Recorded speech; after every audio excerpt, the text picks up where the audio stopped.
thank the temporal leaders here. I can't do anything but start with my dear friend and great campaign chairman and remarkable candidate, Judith Goodson. And every campaign has to have a leader. There is no more challenging job, and I want to thank John Grove for being a great campaign leader.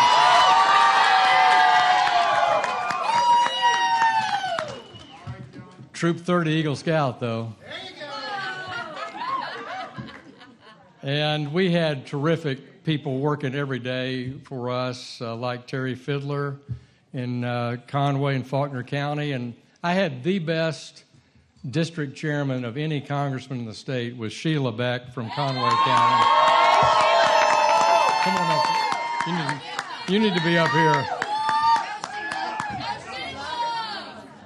But every day the wheels have to work on a campaign, and so Missy Rickles, Kathy Lanier, Polly Rand, Hunter Sadler, another great Troop 30 Eagle Scout.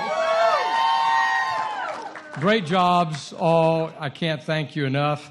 And what a great RPA staff we had in this cycle. Thank you, Doyle, Sarah Jo. Thank Alex Beard and Ross Grant for their work in our counties to get out the vote. And this was, if there was a year of getting out the vote, this was the year of getting out the vote. So for the past several months, I think I've made the case successfully that our country is better off than we were 2 years ago. Our economy is better off with the leadership of the Congress and the Trump administration that's cut taxes, reduced regulations, removed the wet blanket of the Obama years on our economy, and we're now growing again, and our small businesses are optimistic, and people are back at work, and wages are increasing. So this country is better off. Our country's better off from a national security point of view. Our country is better off for our vets. We have a plan to fight the opioid addiction that's in this country, that's plaguing this nation, that we're working with our states to solve, and we've done that because of the leadership of this administration and Congress. And our children's health is better off because we've got a 10-year authorization for the Children's Health Insurance Program. So for months, we've made the case that we're better off, and in fact, we are better off. And tonight, the citizens of Arkansas agree we are better off.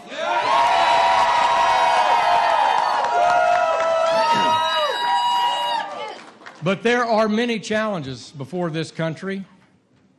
Many challenges before this country, and so there is work to do.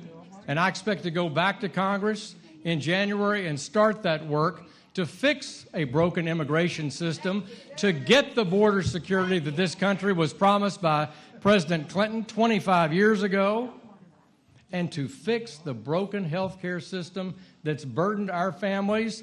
Whether you're in an insured plan, you're on Medicare, you're on Medicaid, you're on the exchange, health care costs too much. It's inaccessible, and it's made worse by Obamacare. It needs to be repaired. That's the job. I expect President Trump to lead us in that effort in the new year. In short, we can't in this country be satisfied by the status quo. We have to move for change to make our country better, and clearly those two are places where we have to work together and do that on both sides of the aisle and with leadership from our president. Now, let me say that campaigns are always exciting. They always bring out the excitement that we've seen in this district. Both parties, both coming out, both carrying out their missions, and we've had outstanding voter turnout.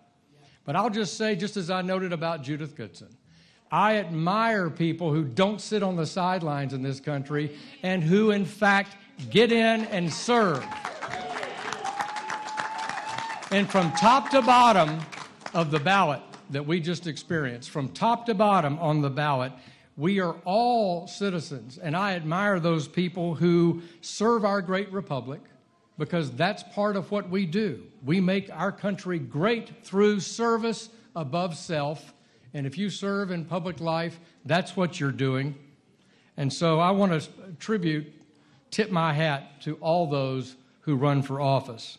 And I have to conclude, as I always do, by quoting my favorite president, Theodore Roosevelt.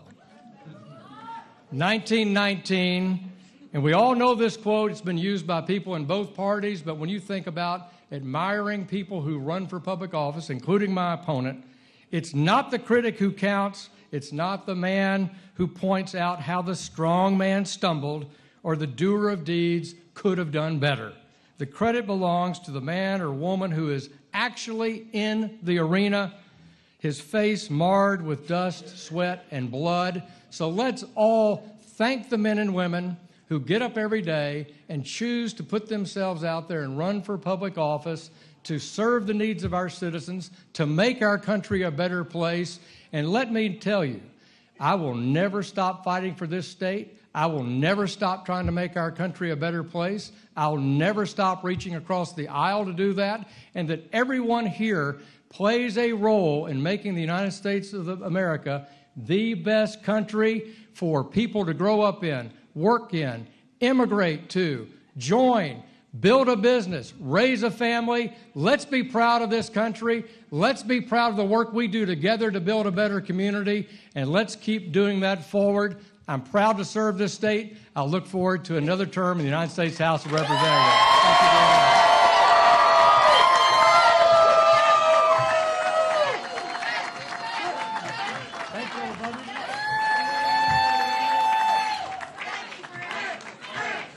Thank you all.